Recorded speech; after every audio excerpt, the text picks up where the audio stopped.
Hello, everyone. My name is Sharnice Peters, and I am the Program Analyst of the Office of Community Services, Division of Energy Assistance. On behalf of OCS, I would like to welcome you to today's webinar providing a 90-minute training for the fiscal year 2020 Performance Data Forum, focusing on an overview and reminders for Module 1, the Grantee Survey module. Today's webinar will be presented by Melissa Torgerson of Burb Associates and Dan Bausch from Apprise. Today's webinar has two purposes. First, the webinar will provide a detailed overview of Module 1 and what grantees are required to report. Second, it will explain the new requirements related to reporting on your LIHEAP CARES Act funds. Today's webinar is the second and final webinar on the Grantee Survey. The audience for today's webinar is new LIHEAP state coordinators and staff who have not worked on the Grantee Survey, as well as grantees and staff who want a line-by-line review and detailed information about CARES reporting. We appreciate your time today and for joining us. We hope this is helpful as you prepare to complete your report. And with that, I'll turn it over to Melissa Torgerson. Hello, everyone. Thanks for joining us today. I hope you all are staying healthy and safe and warm. Today's webinar is 90 minutes long and there will be question breaks. There are slides and resources available for download now. And so if you look at your GoToWebinar sidebar, you'll see a handout that includes the slides for today. This webinar is being recorded and it will be published on the ACF YouTube channel. If you have a question as we're moving through the slides, we encourage you to type them as we go. You can type them into the GoToWebinar question box, and there's a nice little graphic here showing you where that is. Submitted questions will be reviewed and responded to either at the end of the webinar or in an email from Apprise. This is an outline of today's webinar. I'm not going to walk through it, but the purpose of this is many of you will listen to the webinar, but you'll need to go back and look at slides or kind of review what you heard because it is pretty dense. And so this is intended to be helpful to you as you want to go back and look at key concepts or ideas. And so now we're going to just kind of give a high-level overview of the Grantee Survey. This is a report that many of you have done for a while. It's now part of the performance data form. So this is one report that consists of 3 different modules. Module 1 is a Grantee Survey. This is mandatory, and that's what we're covering today. Module 2 are the LIHEAP performance measures. Those are also mandatory, and we've covered those in previous webinars. And Module 3 are the optional performance measures. And so as the name suggests, they are optional, and we do have documented information and resources for people who are interested in learning more about those.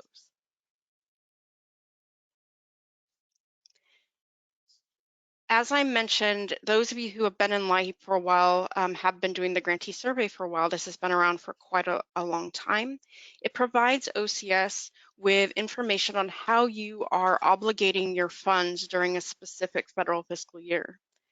So the 3 main types of data you'll be reporting are the amount of funds obligated to different LIHEAP components, the average LIHEAP benefits provided to households, and the income eligibility criteria used for each LIHEAP program component. We want to make clear that this isn't an audit report. This is a snapshot of how your LIHEAP funds are being kind of divvied up each fiscal year, what the average benefits are, and how grantees are setting eligibility criteria. This is an example of how your Grantee Survey data may be used. This is from our LIHEAP data warehouse. If you have not accessed this, we encourage you to go do so with the link here. This is under standard reports, and it just shows out of all of the funds that you received in fiscal year 2019 or that were available to spend, this is how this particular state broke that out among different LIHEAP components. And now we're going to talk about updates to the FY 2020 Grantee Survey. Hello, everyone. This is Dan Bausch. Thank you for joining us today, as Melissa said. We wanted to give you an update on the status of the FY 2020 Performance Data Forum. OCS has gotten approval from the Office of Management and Budget for non-substantive changes to the performance data form. That means minor changes. Those changes are related to the CARES Act funds and including additional lines to report those funds. We'll be talking about that and presenting examples in this webinar. They are in the process of working to issue the action transmittal for the report, which includes the instructions. And that action transmittal will specify a new due date that will be in March. The new due date is not going to be right after the action transmittal is issued. It will be issued, the new due date will be in the second half of March, and they are confirming that date and will include it in the action transmittal. So we encourage you now at this time to begin preparing your FY20 reports for submission. That includes your grantee survey information that we're talking about today, as well as your performance measures information that's included in Module 2.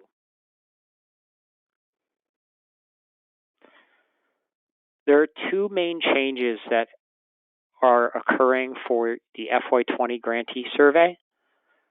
The first change, as I mentioned, is there are new lines related to the CARES Act funds that were awarded to all state grantees during fiscal year 2020. The second change is a change in how you will submit your report for 2020. So I'm going to give you a high-level overview of each of those changes. As you all know, the CARES Act was passed in 2020 in response to the coronavirus pandemic. In May of 2020, OCS released the CARES Act funds to grantees, and there was a Dear Colleague letter that talked about tracking, accounting for, and reporting on those CARES Act funds. To allow OCS to be able to do this, and as Melissa showed earlier, to be able to show where funds were obligated and used, the Grantee Survey for 2020 and for next year's 2021 Grantee Survey will include separate CARES lines so that you can report on the CARES funds you received and how they were obligated.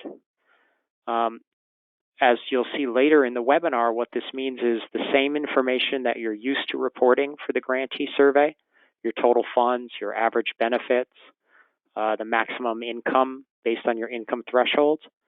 You'll report that information for your regular funds as well as for your CARES funds. The second change is a change to the submission approach.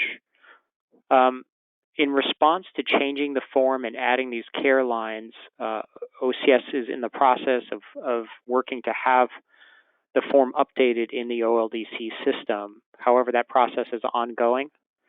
So to assist with a timely submission, OCS will be sending each grantee an Excel spreadsheet of the performance data form. That spreadsheet will have the same look and layout that you're used to in OLDC, except there will be the new CARES lines. Just as when you've gone into your grantee survey and OLDC in the past, there are pre-populated fields with your total block grant amount, for example.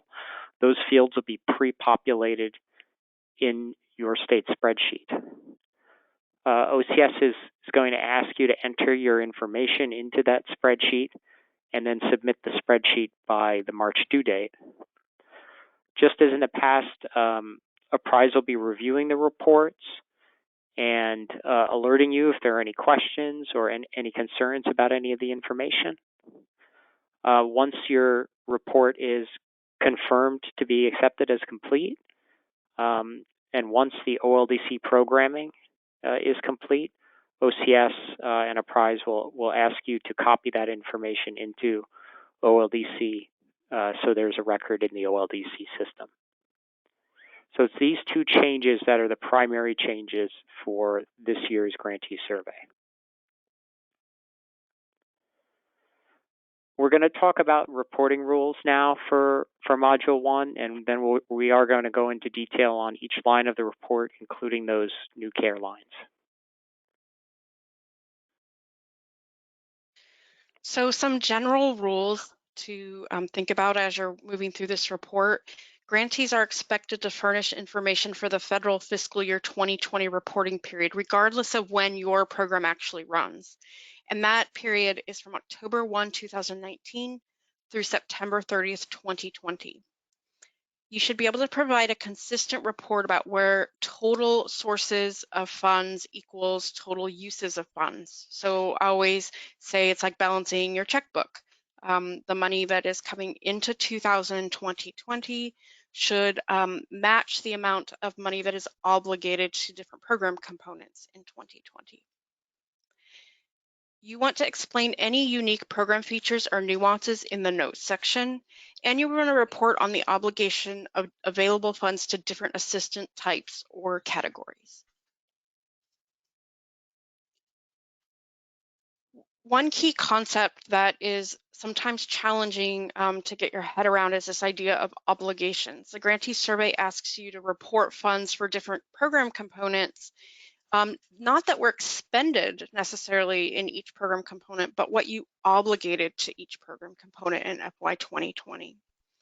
The statute gives all of you flexibility in defining what constitutes an obligation.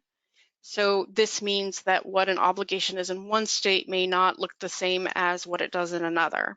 So examples include the official designation of funds for specific purposes, or the issuance or commitment of funds for specific purposes to subgrantees or partners. And so this could be money that's encumbered in a contract for some states. This could be money that's set aside for staff payroll in some states. It's really important that you understand how your state has defined obligation. And what's especially important is that obligations are not always the same as expenditures. So expenditures generally include benefits that are issued or paid, but in many cases, obligated funds are not expended until after the end of the fiscal year. In other words, you might commit $10 million in heating to your subgrantee through a notice of allocation, but they have longer than the current year to spend those funds.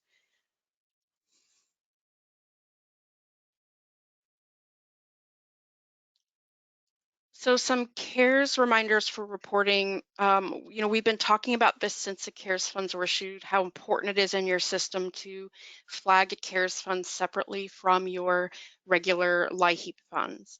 And so for the Grantee Survey, you will need to identify CARES funds and benefits separately from LIHEAP funds and benefits.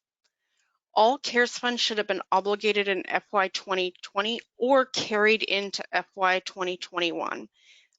However, 100% of these funds, the CARES funds, must be obligated by the end of FY 2021. Caps, allowable spending or obligation caps for FY 2020 and 21 are based on all funds payable, including CARES. And so we have an example here on the next slide. In this particular example, the grantee was awarded the following. They were awarded $8 million in regular block grant funds. They were given $1 million in reallotment funds, and they were given $1 million in CARES Act funds. So they have a $10 million that they got as a source in FY 2020. For this grantee, the allowable limits for obligating 2020 funds are as follows.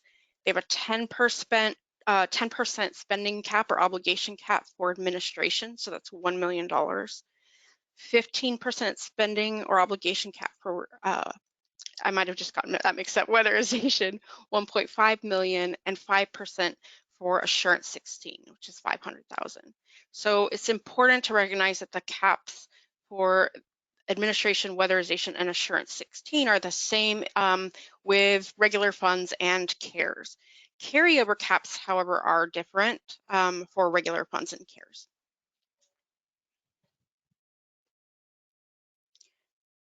Section 3 is about estimated sources of LIHEAP funds.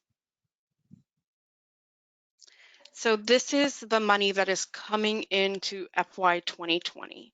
And that were available to your state. And so sources of funds would include all federal funds designated for LIHEAP for FY 2020. And this says net of any set-asides to Indian tribes or tribal organizations. And what this means basically is that any money that's given to your tribes directly from OCS is not counted in your sources of funds.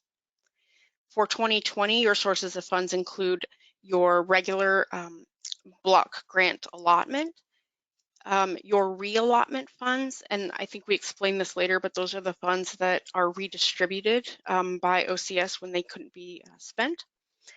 CARES Act allotment, which is new, and the FY 2019 unobligated funds carried over into FY 2020.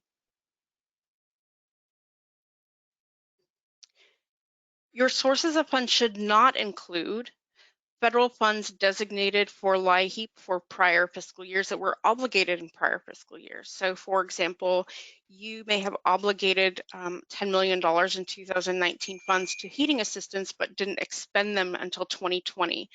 But remember that we're reporting on obligations, which means that the funds were already obligated in 2019, and even though they weren't expended until 2020, you're not going to count them in the grantee survey.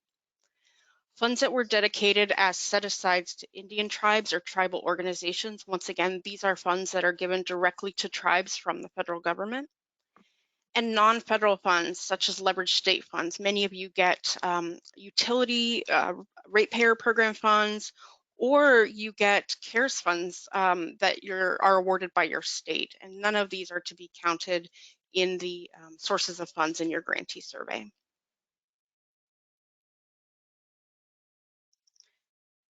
Section 3, Part A, this is all funds except CARES Act and other supplemental funding. Part A includes 9 lines for regular or traditional LIHEAP funding sources or categories, but in 2020, only 3 of the lines are relevant.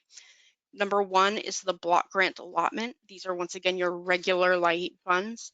Line 3 are your reallotted funds, and line 5 are funds that you've carried over from the previous year, and those are unobligated funds. To assist you, the relevant fields are pre-populated using information from other OCS records or prior reports. And so we'll just kind of go into each one. Line 1 is the block grant allotment. Once again, these are your regular funds, and they do not count funds that went directly to tribes from OCS. These are really the primary LIHEAP funds most of you get each year. They're, for lack of a better word, they're your regular dollars. This field will be pre-populated by OCS and is locked from editing by grantees. However, it is really very important that you go and check that the amount that is locked in your report is trued up or compares or is equal to the amount that is in your records. We have seen in the past where these numbers have been off, and a lot of time and energy went into trying to make a report reconcile that wasn't reconcilable. So it's very important that as soon as you get this, you're checking those pre-populated fields against your own records.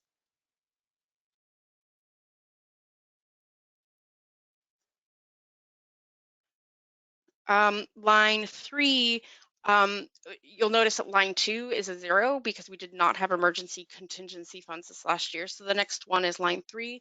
This line contains block grant reallotment funds, once again, not including any funds awarded to tribes directly from the federal government. These are funds that HHS releases after determining prior year funds that are available for redistribution. This field, once again, will be pre-populated and is locked from editing, but you should compare it against your records to make sure that the amount in this box is accurate.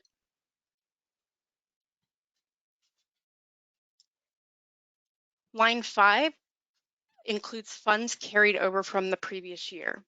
And so these are the state's 2019 unobligated block grant funds that were carried over for obligation in 2020. Once again, we're not talking about expenditures here.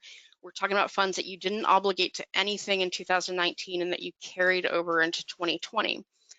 Once again, this field is pre-populated using data reported in your prior reports, but this one can be edited by you. And this is because many of you have, after doing your federal financial report in December, may have updated the amount of funds that were unobligated and carried over. And so we understand this, and that's why this particular field can and should be edited if needed.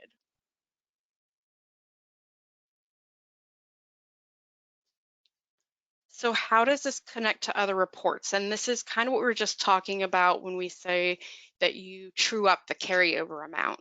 States report FY 2019 block grant funds carried over for obligation in 2020 in two different places. First, the 2019 Grantee Survey, when you talk about uses of funds, you said, of all the money we got, we are taking this much money into the next year with us to be obligated. You also reported this in the 2019 carryover and reallotment report. If your pre-populated amount needs to be updated, we recommend that you edit the amount for line 5 as needed to reflect the estimated funds that were carried over into 2020, and it may differ from the amount you reported when you completed the prior FY 2019 reports. We ask that you include a note indicating you confirm the amount you're reporting is correct. So if you do go in and edit these amounts, we want to see that you did that on purpose. If you update line 5, you do not need to revise your prior submitted FY 2019 reports.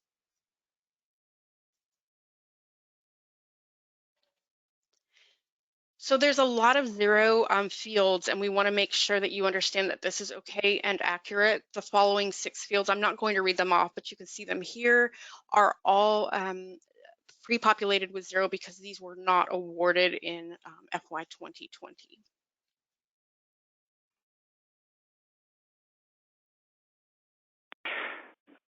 We're now going to move from Part A and B, which are focused on your regular LIHEAP funds that you received through your block grants and reallotment funds or funds that you carried into FY20.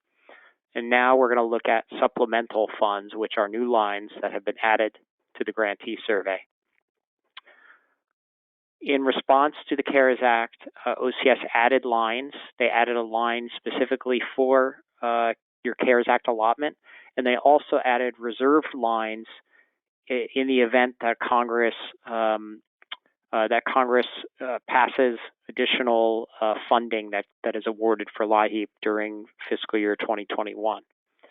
So your focus for FY20 is on Part C and your LIHEAP CARES Act funds allotment amount. Next slide, Jorge. So your CARES Act allotment is going to be in line 11, and this will be the amount you received net of any applicable set-asides for Indian tribes and tribal organizations.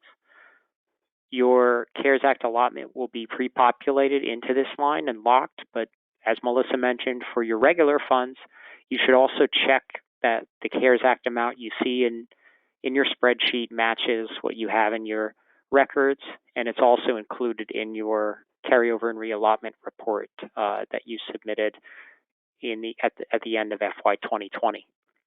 Now, states are free with their CARES Act funds to have used all of it during FY20 and obligated it, or to have not obligated any of it during federal fiscal year 2020, and instead have carried it all over to FY 2021. If either way, you receive those CARES Act funds, and they'll be included in line 11 here. There's a later line in Section 4 where you talk about how you've obligated or used your funds, where you'll be able to report on your CARES Act funds and report if you've carried them all over for obligation into FY 2021. And just as a reminder, on the bottom of this slide, if you have not obligated your CARES funds or you have not obligated all of them, that you need to obligate them by the end of fiscal year 2021. There are $0 fields you'll see in Section C as well, and these are the reserve lines I mentioned earlier in the event that there are additional LIHEAP funds that are made available and awarded to grantees.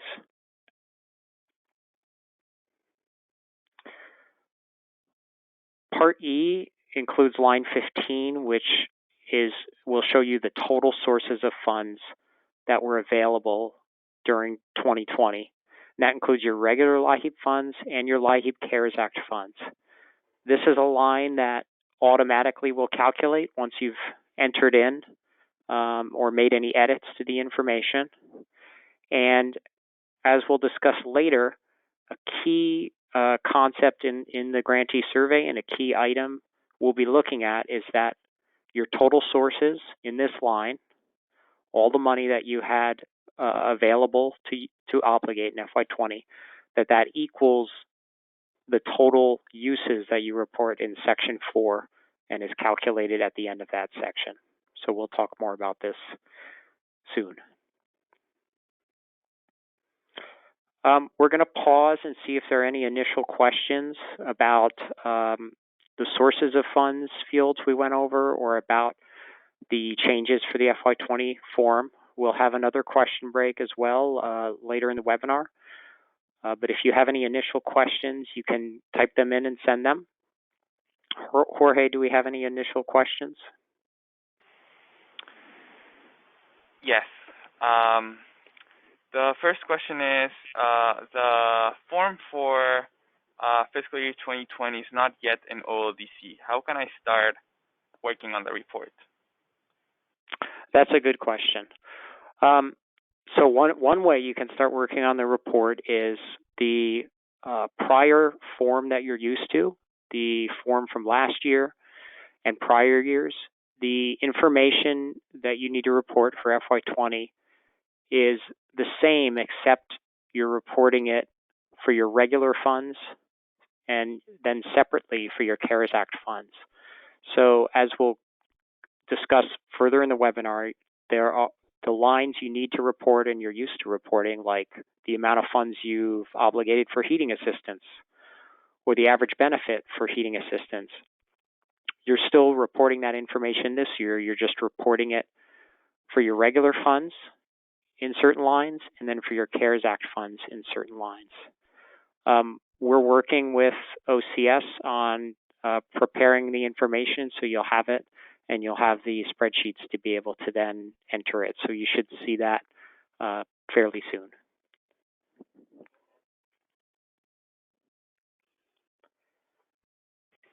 Any others, Jorge? No others. I don't see any others right now, but there'll be another question break, so I encourage you to type in your questions in the question box, and at the next question break, I'll read them out loud. Hey, Dan, this is Melissa. I'm sorry to interrupt. I want to just reiterate something after our last webinar in case people didn't fully catch it. You will not be entering your data into OLDC initially. You will be submitting your data to OCS in a spreadsheet that is sent to you, which is totally weird and new. And so I think it's important to underscore that. And then you'll be asked to go in and enter it later into OLDC. So in case that isn't crystal clear, I think it should be underscored that you will be entering your data into an Excel spreadsheet and sending it into OCS that way. And you won't be entering this data into OLDC until later after it's already been reviewed and approved. Is that accurate, Dan? Yeah, thank you. Yep, that is correct.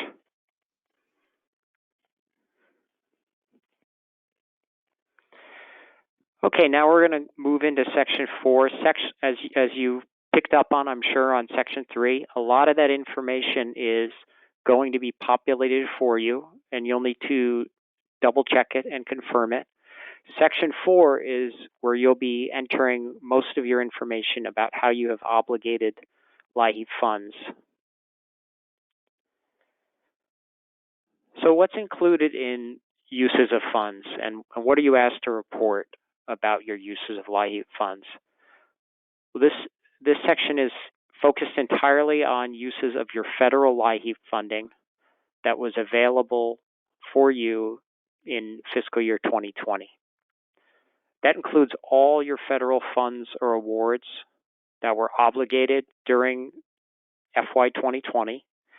This is the federal fiscal year, so it's from October 1st, 2019 to September 30th, 2020. There are three primary funding streams that this would include. This includes all federal funds obligated during FY20, even if they were expended or given out as benefits later during this fiscal year. Second, there are funds that you may have elected to carry over from fiscal year 2019 into fiscal year 2020, and that you obligated during 2020.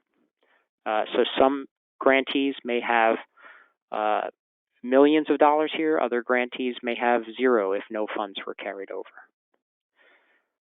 And then there are also your funds that were awarded during 2020 that are being carried over to fiscal year 2021 that you'll also be reporting on.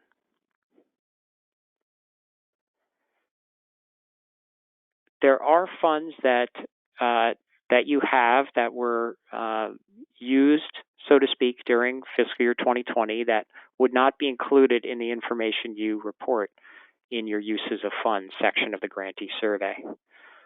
First, if there were funds that you obligated during fiscal year 2019 but didn't actually expend until FY 2020, those would not be included in your total funding amounts that you'd report.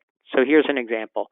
If in 2019 you obligated some of the funds that were awarded to you for weatherization, but you didn't actually weatherize homes until the following year, 2020, you wouldn't be reporting those funds under total funds for weatherization assistance because they were obligated during FY 2019 and are in the 2019 Grantee Survey. Second, you might have had funds that were available during 2020 that were not obligated by the end and that would need to be returned to OCS because you exceeded the allowable carryover amount. That's very rare, but we wanted to include it here for you. And another stream of funding that some of you may have are non-federal funds that you received that were awarded from your state to supplement your federal funds. That can include state funds that you've received for a number of years, or for some of you, it may include CARES funds that your state received and that your state awarded to you. Those are separate from the CARES Act funds you were awarded by OCS. So all of these would be not included in the uses of funds.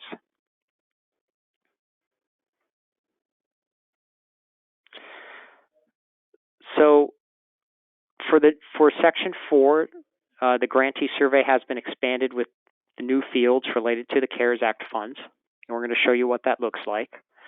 The basic structure is this. Parts A to C are where you're going to report on your uses of regular LIHEAP funds, which is the same layout and same lines that you've reported on in the past. Parts D to F will repeat the same fields, but you'll be asked to report on your CARES Act funds. You'll have to report on the total amount of funds, the average household benefit, etc. Then there are extra parts of Section 4 that are not applicable for FY 2020, and we're not going to focus on those because you won't need to enter any information there.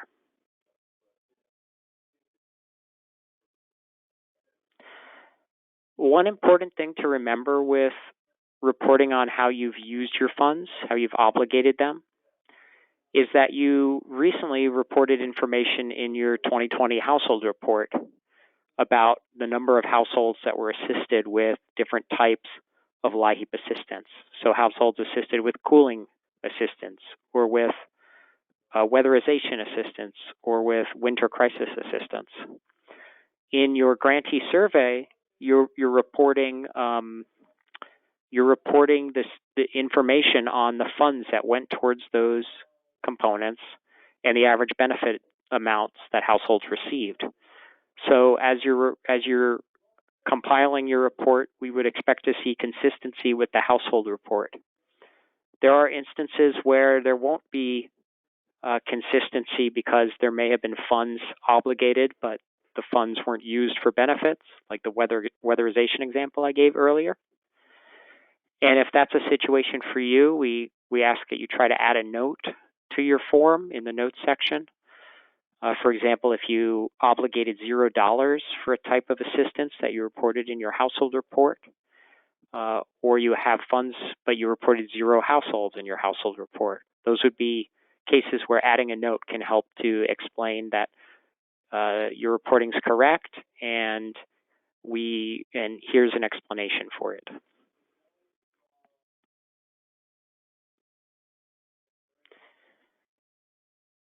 Now we're going to move on to Part A, types of LIHEAP assistance.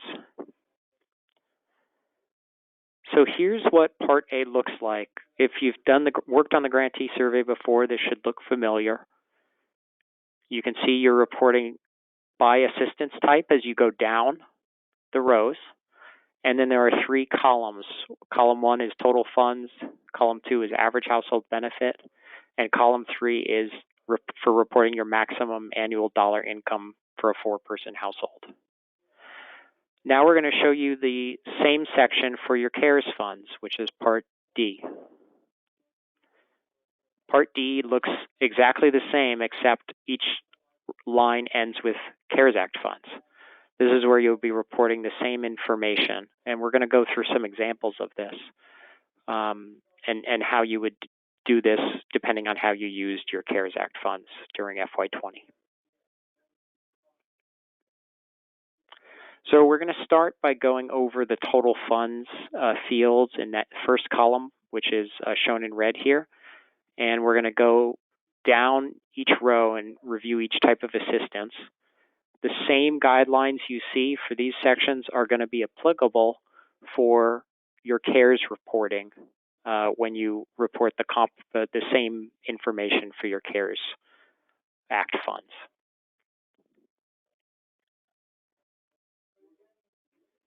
So the first line you see are the heating assistance benefits, total funds and awards. So this is the amount of funds you obligated to heating assistance in FY 2020, not including CARES Act funds. Heating assistance benefits include funds allocated for bill payment assistance. So these are the funds that pay a share of a household's heating bills. And in some states, this also includes other non-crisis heating assistance like furnace repairs or replacements done on a non-emergency basis. And so if you're doing something other than bill payment assistance, we'd like you to include a note that describes the assistance and indicates the amount of funds used for that.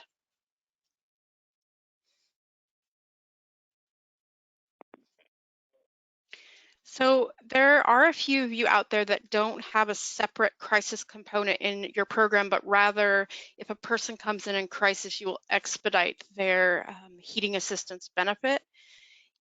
For those of you who exercise this option, you have 2 different ways to report the funds used to provide households with expedited heating assistance. So you can report all the funding obligated to assist households with heating assistance, both regular and expedited under heating assistance line. Or you can report the funding obligated to assist households with regular assistance under heating assistance and the funding obligated to assist households with expedited heating assistance under crisis assistance. Regardless of which option you use, you should need to include a note indicating how you've done this and that some households received expedited heating assistance. Line 2 is for cooling assistance benefits. Cooling assistance for most grantees includes funds that are allocated to help pay a share of a household's cooling bills. They normally occur on a seasonal basis during the summer months, warmer months. You may have funds for other types of cooling assistance besides benefits to help a household pay for cooling bills. That could be air conditioner installations. And if they're not done on a crisis or emergency basis, you could include them in line 2 under cooling assistance. You should just include a note explaining that. Just as with line 1, when you're reporting on cooling assistance in Part A, you're reporting only on cooling assistance funds provided using your regular LIHEAP funds. So you should exclude the CARES Act funds and report those separately in Part D.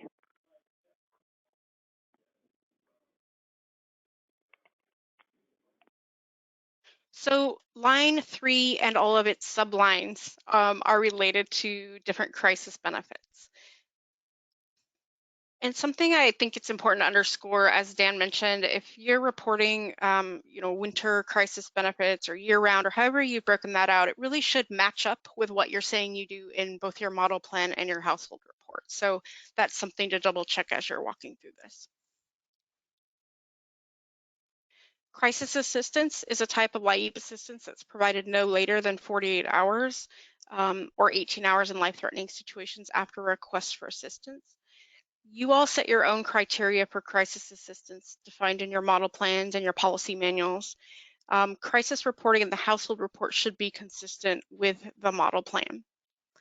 And so the way you all break out your crisis assistance benefits will determine how you report it on the grantee survey. And there are 4 different categories you can use: winter crisis, summer crisis, year-round, or other crisis.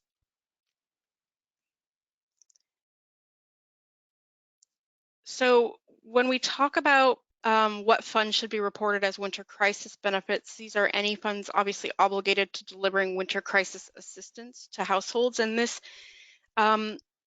typically includes, and that's not the same in every state, but generally it includes crisis assistance that are provided under the same timeline as the state's heating assistance program. As with all lines, any administration costs or obligations associated with these different program components are not reported in these lines. It's reported in a separate administration line. Examples of winter crisis assistance might include bill payment assistance or emergency fuel delivery. And we've put some crisis situations here, but once again, as we noted, these are determined at the state level. And so they could include things that move beyond the definitions or examples that we've included here, which include disconnections or running out of fuel.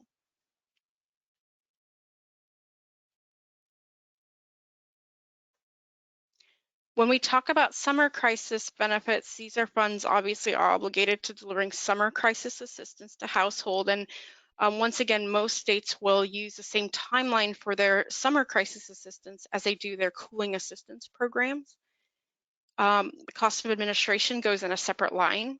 And examples could include bill payment assistance after a disconnection or a disconnect notice. Some of you do not define your crisis program by season. And so for those of you who do this, you will probably be reporting in the year-round crisis benefit line. These are any funds obligated to delivering year-round crisis to households. And as I said, it usually reflects crisis that you're giving out throughout the year rather than designated towards a particular season or time of year. For expedited or fast track heating assistance in a crisis situation, we talked about the earlier slide regarding heating assistance. There are 2 ways to report it. So for those of you who offer expedited crisis and not a separate crisis benefit, you may report your crisis benefits or your expedited benefits here, or you may include them all in the heating line. So we ask you to refer to the previous slide, and if there are any questions, please call us and we'll walk you through that. Examples of year-round crisis are the same as the previous seasonal examples. It might include bill payment assistance or emergency fuel delivery. So the first row of 3D is not editable. It's auto-calculated from the sum of the 3 rows underneath. So when you look at other crisis benefits, for example, in this particular screenshot, you have furnace repair and furnace restart, it's going to automatically auto-sum into the top line of the other crisis section. And so this is where we are going to, I always call these the weird, they're not weird programs, but they don't fit anywhere else. So this is funding obligated to other crisis assistance that isn't your typical bill payment assistance or fuel, deliveries. And so you'll include a name or brief description of the assistance. You'll report any funds obligated to delivering that. And that I'm just going to give some examples of what other assistance. Here you see furnace repair and furnace restart. We also know some people that give, in extreme circumstances, will give hotel vouchers or rental assistance, or there are all kinds of different assistance that don't quite fit into any other category, and those would go here. We do want you to report your furnace repairs and replacements on their own line. If you have questions, by the way, we're moving through a lot of information, but if you have a benefit that you're not quite sure where to put it, and especially during this last year where things were a little bit crazy, just give us a call. We'll help you figure out what line it should go in and pretty quickly, so you're not having to spend a lot of time trying to figure it out.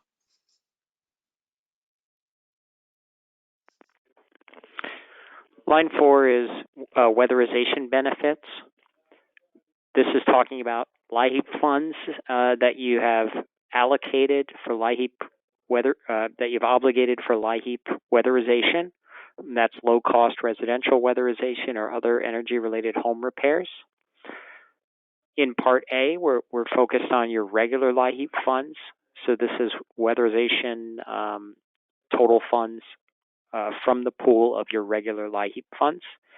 In Part D, you'll be reporting any CARES Act funds that you obligated to weatherization. Many of you provide, your weatherization is provided through in another entity outside of your office or department. And so when you report this, you want to remember to exclude the cost of administering LIHEAP weatherization. That goes on the administration line. If you want to include also any weatherization funds for other non-crisis assistance that you may have, and to have a note that explains that. We want to remind you that you just want to be reporting your federal regular LIHEAP funds in this line that are obligated for weatherization. You don't want to also include Department of Energy funds that may be used for weatherization or other non-federal funds.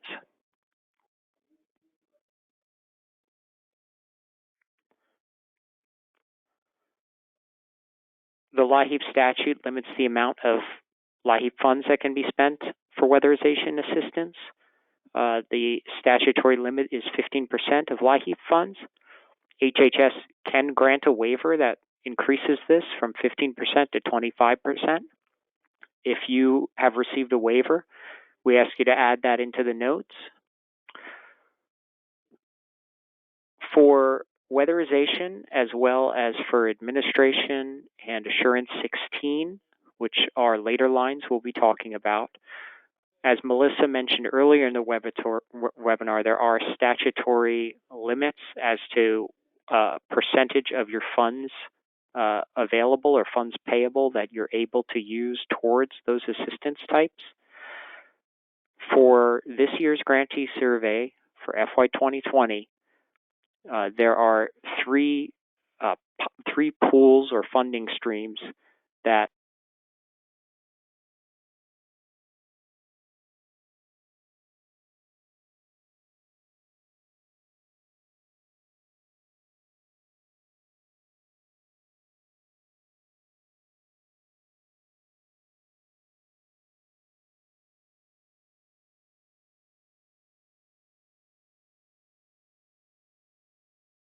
are considered your funds allocated or your funds payable. Those are your FY20 block grant allotment funds, the FY20 re-allotted funds, and the CARES Act funds that you were awarded. Okay, so we went down the rows and we were focused on that first column on total funds. Now we're going to move to talk about column 2, which is the average household benefit. The average household benefit column is a little bit different from column 1. Column 1 is focused on the obligation of funds and what you designated funds towards during FY20.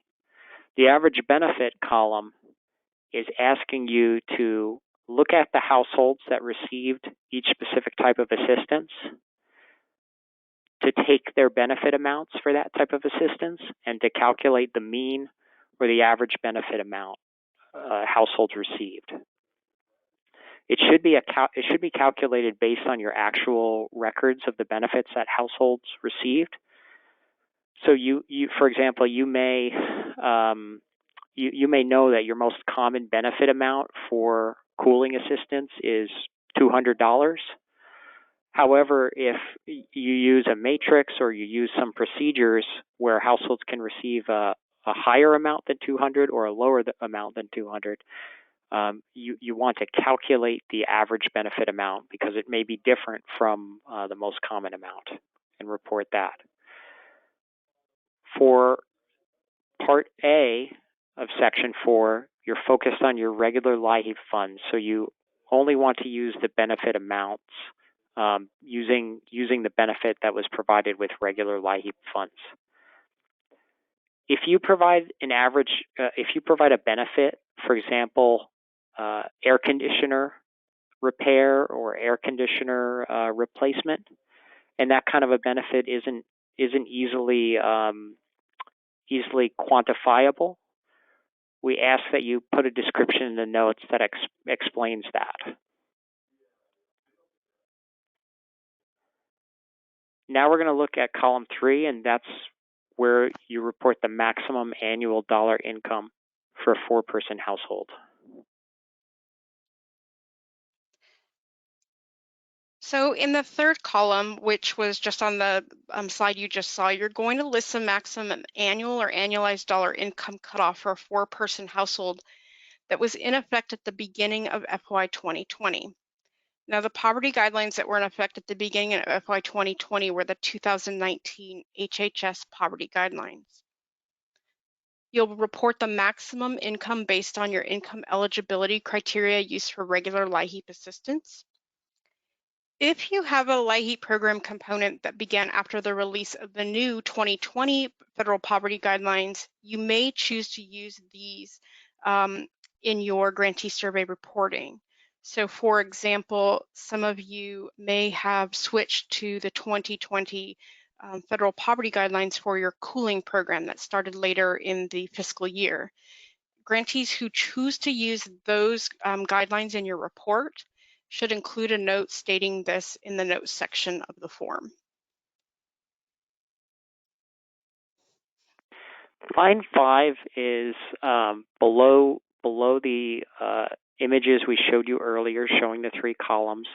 Now we're moving into other information that gets reported in Section 4. And line 5's asking for you to report on the average total LIHEAP benefit per household. That's something that you calculate using your system and that actually is involved in reporting for your Module 2 performance measures information. You're asked to report averages by fuel type. This is something where if you're struggling to report this or you're facing an issue related to your performance measures, we ask you to reach out to us because this is needed to complete Module 2. Now we're going to go to Part B, and Part B is looking at other uses of LIHEAP funds outside of your program components. So the first line we're going to talk about is line 6. These are nominal payments.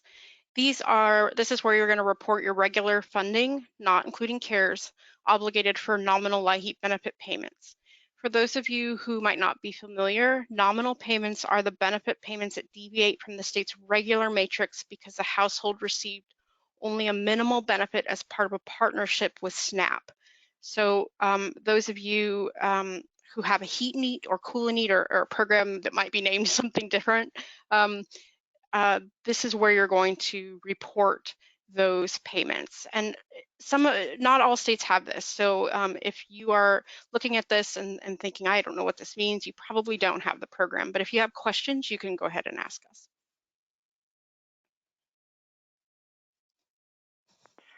Line 7 is where you'll report on unobligated funds that are carried over to fiscal year 2021. In this section of the report, the focus is on, again, regular funds, not including your CARES Act funds. So carried over funds, when we're talking about your regular LIHEAP funds, states can hold available up to 10% of your funds payable from one fiscal year for obligation in the following fiscal year. This is where you'd report up to that 10% amount if you elected to carry over some of your FY20 regular funds to FY 2021.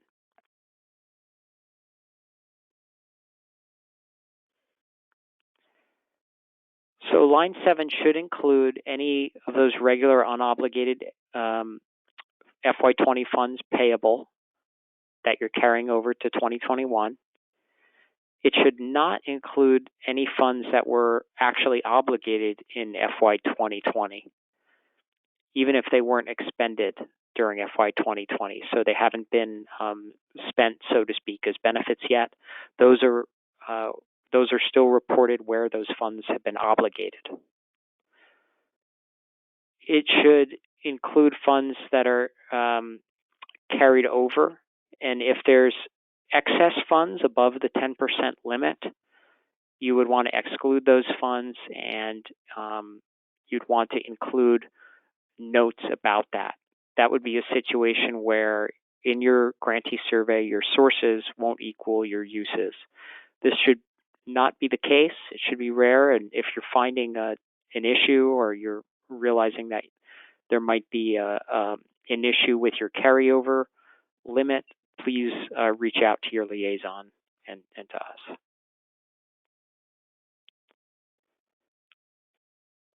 Line 7 does connect to your fiscal year 2020 carryover report. In that report, you're asked how much of your regular funds you are carrying over to FY 2021.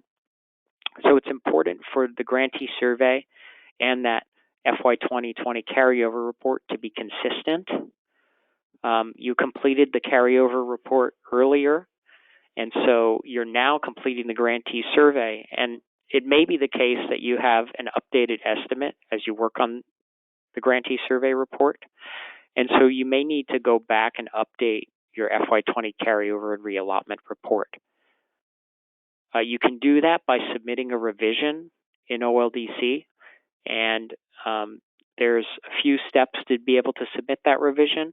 If you're not sure how to do that, please reach out to us and we'll help you submit that revision.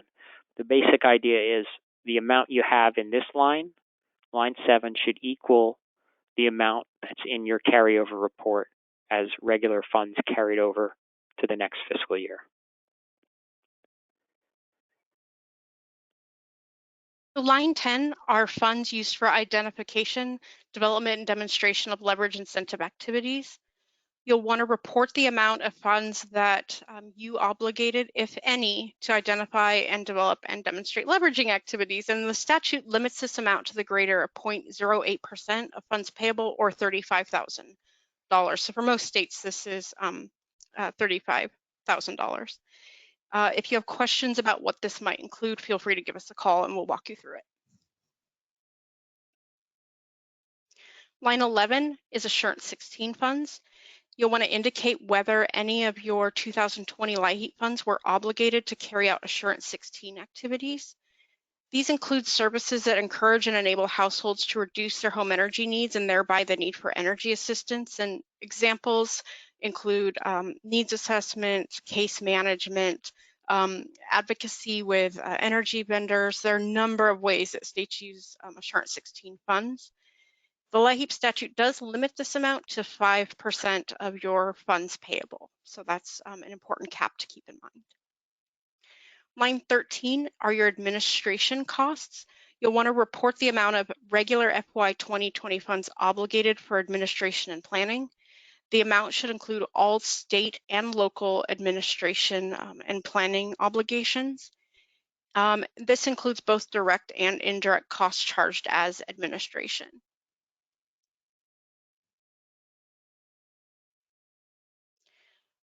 Just to make sure everyone is aware, you all have flexibility to define what counts as administration and planning, and there's a great LIHEAP clearinghouse brief that if you go to the clearinghouse, you can see ways that different states do this. It is important, though, when you're doing your grantee survey that you're keeping in mind that the cost of administering the state's LIHEAP weatherization assistance is to be included. So this is for all of your sources, weather and components. You should be counting the cost of administration.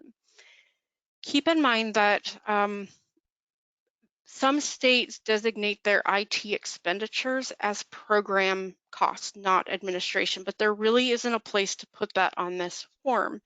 So we are telling grantees to put any program-related IT costs into the administration line with a note identifying the amount of funds used for program-related IT. This is really important because for some of you, it's going to bump you up over the 10% allowable cap for admin. So by including a note, that will alert us to double check that number and to kind of bypass that check if you have costs that are not admin, but that you've put into the admin category. The LIHEAP statute does limit the amount that states obligate in planning administration to 10% of funds payable. This is based on your total FY 2020 funds payable, which includes your block grant funds, your reallotment funds, and your CARES Act funds. If you have any questions about the allowable limits for administration on your funding, please contact either your liaison or Apprise, and we will walk you through that.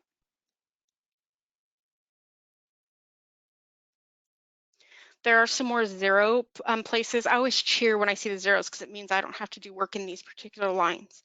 So line 8, 9, and 12 will all three be pre-populated as 0 as they were not relevant for the FY 2020 year. Now we'll move to Part C. These are estimated total uses of funds. So you've entered all your information on how much of your FY20 funds you've obligated for each of your program components, like heating assistance and crisis. You've entered the amount for administration and planning and for any other uses of funds. Line 14 will add up all these amounts and show you the total amount. And this line should equal that earlier total amount I reviewed for Section 3 under Sources. The idea is, as Melissa has done in the past, the money in is Section 3, line 10, your regular funds, money in. Section 4 is how you have obligated those funds. So every dollar should be accounted for and reported in Section 4 in one of the lines. Any funds not obligated are still reported in Section 4 in the carryover line. The only exception here is if there is a irregular situation where there were remaining funds above the carryover limit. There are two questions in the grantee survey. One of them is asking if you assisted households in a subsequent fiscal year with funds that you obligated during the current fiscal year that the report is focused on. It's a yes/no question.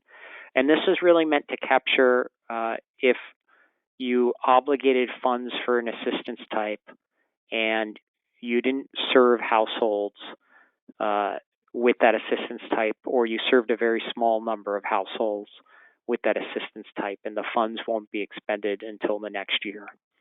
So if you have a situation like that, you can select yes. Otherwise, you can select no for this question.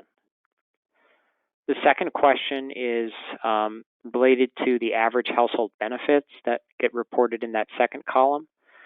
This is asking you to indicate if you have a challenge with computing an average household benefit because of something unique with your program operation.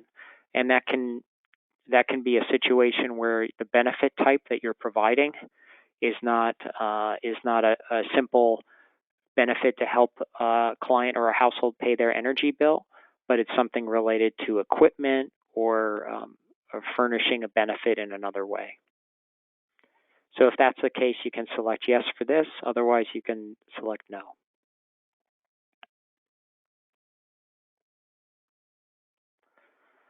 Okay, so we've been focused here on your regular LIHEAP funds.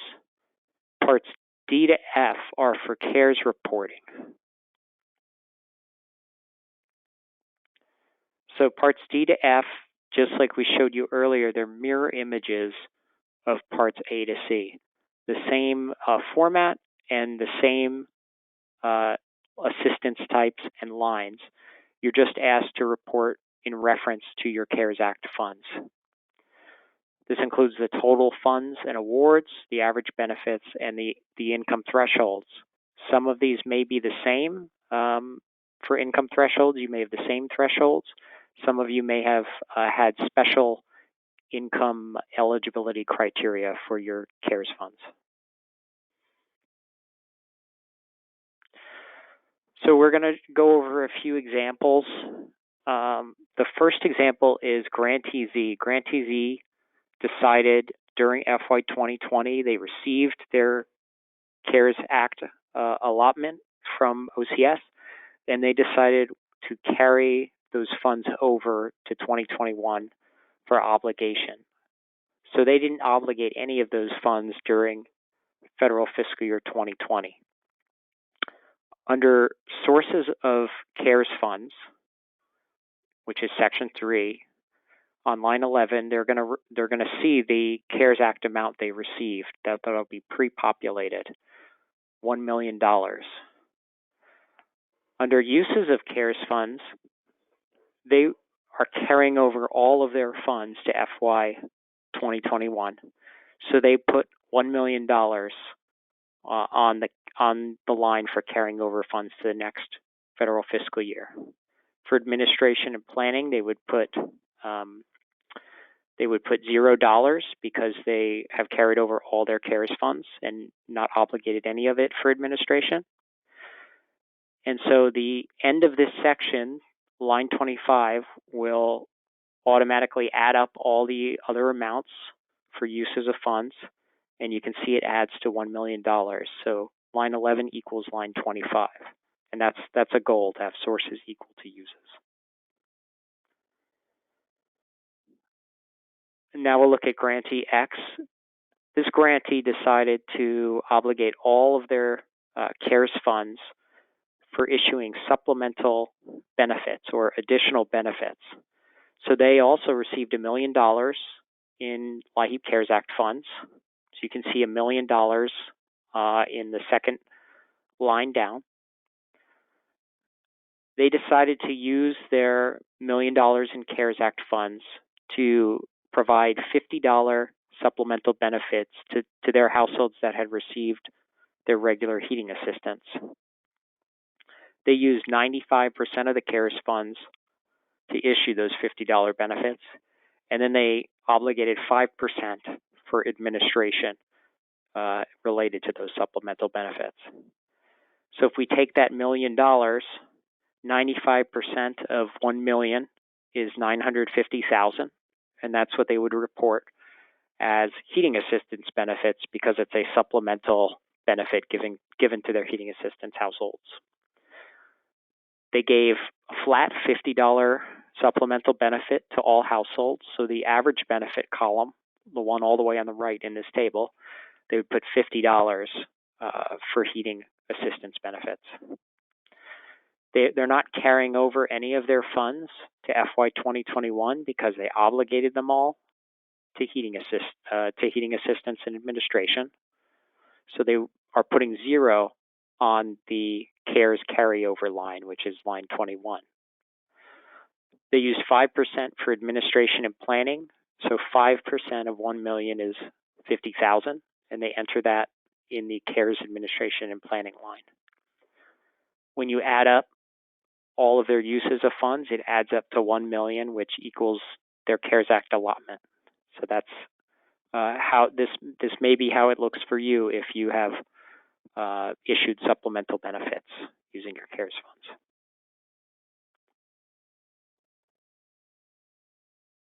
Now we'll look at Grantee Y. Grantee Y decided they also received $1 million, so you can see $1 million in the first line. They decided they would obligate half of their CARES funds during 2020 and carry over the other half to fiscal year 2021. So you can see on line 21 of section 4, the CARES Act, unobligated CARES Act funds carried over to the next federal fiscal year, 500,000, because they carried over half of their $1 million to the next year.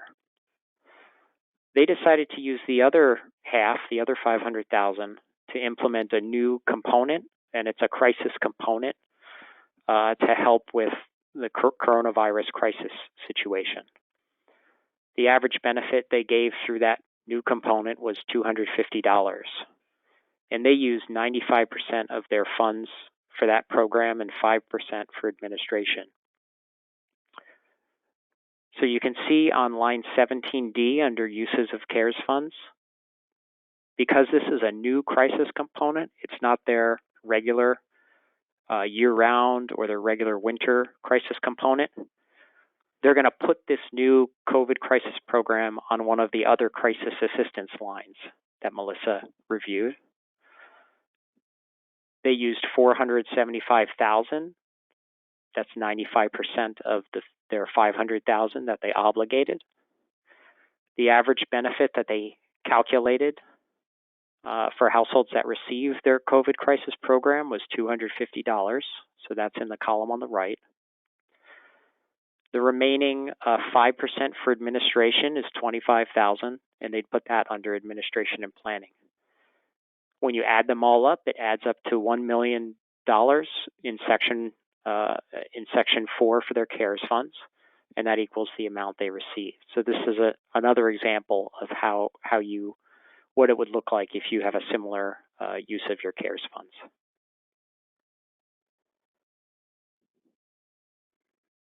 Okay, now we're going to turn to some final reminders, and then we'll take additional questions. So the first reminder is that Module 1 has been revised for this year's Grantee Survey, as well as for next year's. So this is applicable if you haven't yet obligated your CARES Act funds, to be aware that these same requirements will be in place for next year's 2021 Grantee Survey. The reason for these changes is for OCS to be able to track and monitor the use of LIHEAP CARES Act funds and report that information to Congress and the public. As in the past, you are required to report on your sources and uses of regular LIHEAP funds. There's no changes to those requirements, and the lines and format of the form will look the same. But new lines have been added for reporting on your CARES funds. The overall format is still consistent with the past. And I want to reiterate for you that Module 2, the performance measures, has not been changed in any way, and the same reporting format and lines are in place as in prior years. So there are no changes related to the performance measures.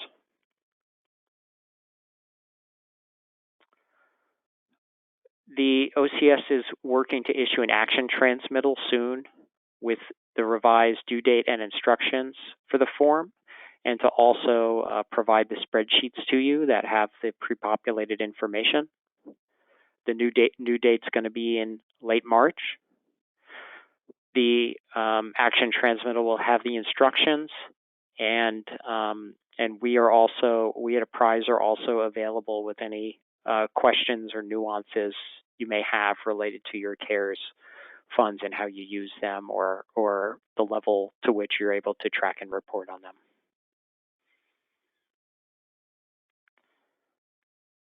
OCS and Apprise will be sending each of you the Excel spreadsheet. It'll have those pre-populated sources of funds, and they will be asking you to enter your Module 1 and Module 2 data into the spreadsheet and to submit it by the March due date. We know it's a unique year because of the CARES funds and because of this submission approach. So we want to be able to assist you if there's any issues or challenges, so that you can report your information in a timely fashion. As we mentioned, once the spreadsheet information is submitted, once we've checked it through our normal validation process, you'll be asked to enter it later into OLDC, so it's in the OLDC system.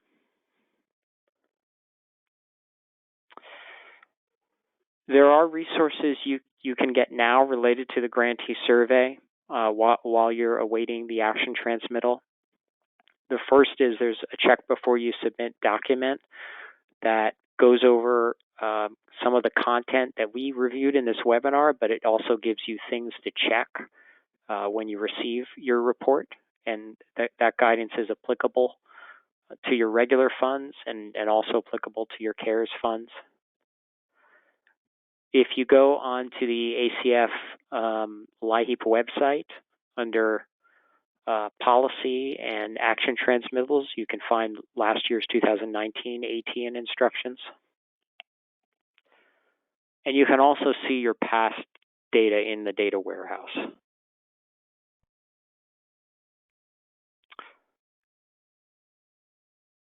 The Apprise team, we're here to try to help you and to assist you in the process of finalizing your data and submitting it. You can see our contact information here. And we also encourage you to reach out to your liaison if you're experiencing any challenges, or if you have a concern about something related to the funding caps, anything like that.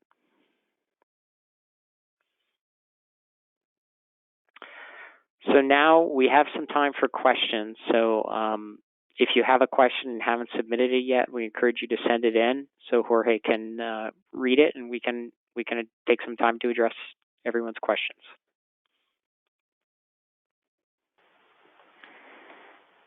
Okay, we do have several questions that came in during the course of the presentation.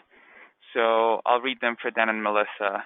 The first one is, do the CARES funds need to be obligated by September 30, 2021, or obligated and spent by September 30 of 2021?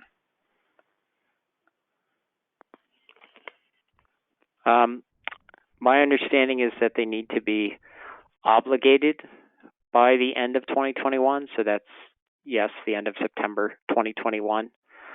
Melissa, do you have anything more about the actual expenditures related to the CARES funds? I don't. We have Charnice on. Charnice, can you give us a definitive answer to the spending? I'm sorry, I can't at this moment. I don't.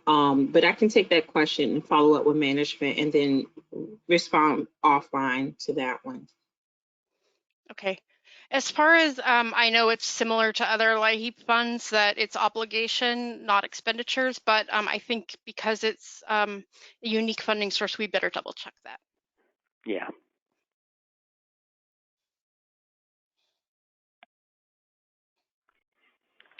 Great, thank you all. So the next question is, I just want to confirm, we will be entering the data to Excel spreadsheets first and emailing them to OCS. Then we will wait for confirmation and do any corrections necessary before we enter the data into OLDC. Is this correct? The process right now will be that a spreadsheet will be prepared for you, and you'll be provided with that spreadsheet to enter the information. It is not likely to be done through email, that you'll send it through email. It's likely that you'll load it to Basecamp if that's something that OCS uses for the monitoring visits to share information with you and site visits. And it's something that's fairly easy to just go in and load something to. That's the current plan. You'll enter your information into the spreadsheet, submit it, and then it will undergo the normal review that's been done in the past, where we check for consistency in the form. We look at it compared to your household report, your other reports, and we send any questions. And the purpose of that is just to make sure your form is correct. Then we'll tell you that that your form's considered complete. And then the last step would be once OCS confirms, they'll ask you to log into OLDC and enter what's in that final spreadsheet into OLDC and submit it. Another question we got early on was, do the obligated funds in Part A of Section 4, so the heating assistance row, the crisis rows, do they include admin funds? No. The admin funds should all be in the administration lines of the form.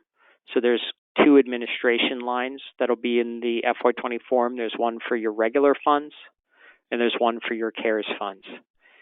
Remember when Melissa reviewed, one important concept is that there is flexibility in how grantees define an admin or planning cost. And so there are grantees that report costs under heating assistance or under cooling assistance that are not benefits, but they could be other things that some grantees may consider admin and other grantees may consider program costs. So program costs can be reported under heating assistance, but any costs that your state has designated as admin costs or that are designated by the statute would need to be reported under those administration lines. Melissa, I know you know a lot about this. Do you want to add some comments?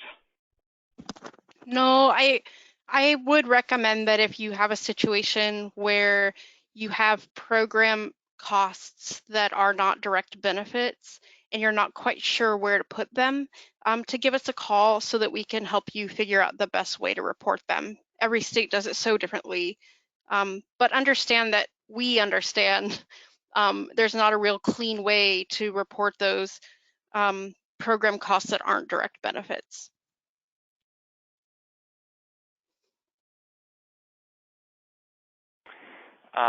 Thank you. We have another question,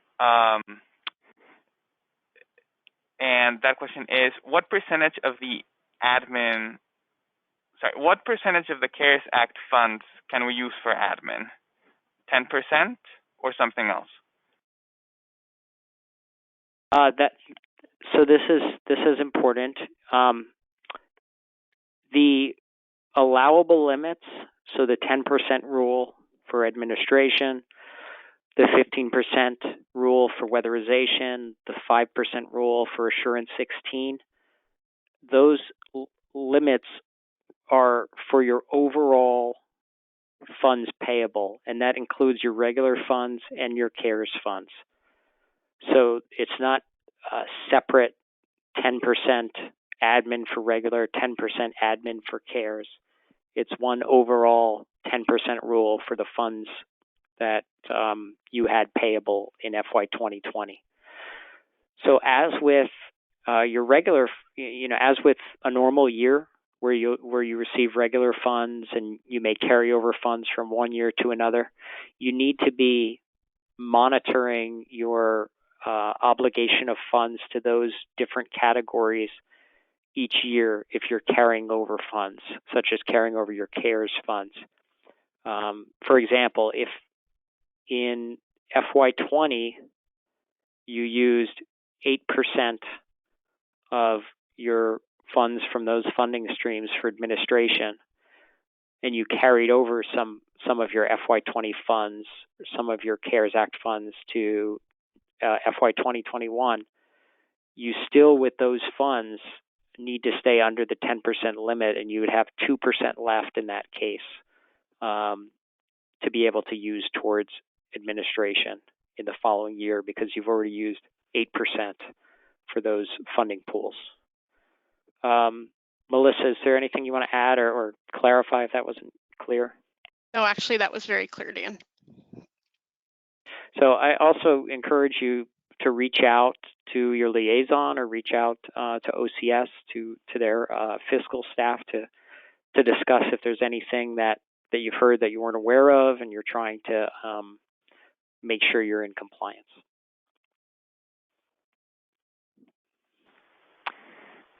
We had one more question. When can we expect to receive the Excel spreadsheet? That is a great question. We are working to try to provide them as soon as possible. As you can be aware, OCS has a review process they need to go through to issue the action transmittal, so they are working very hard on that. We're hoping that gets sent soon, and then the spreadsheets will be available to you to be able to fill in the information and use. So we're hoping it could be this week, but we don't have an exact date at this time.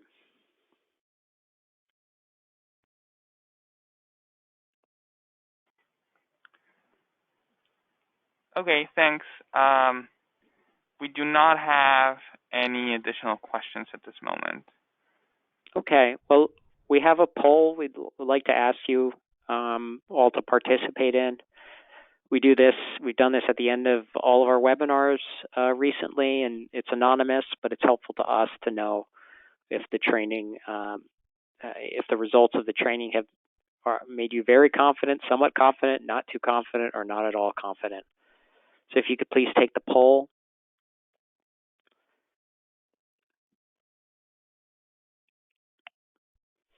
Melissa, is there anything else you want to add before we finish the webinar?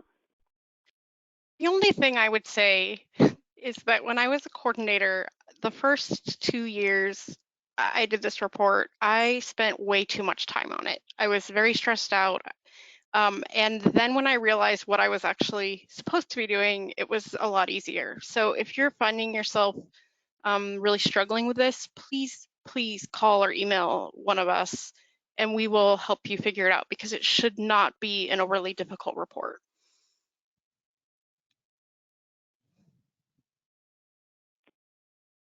Okay, if you could finish up the poll, we'll show the poll results.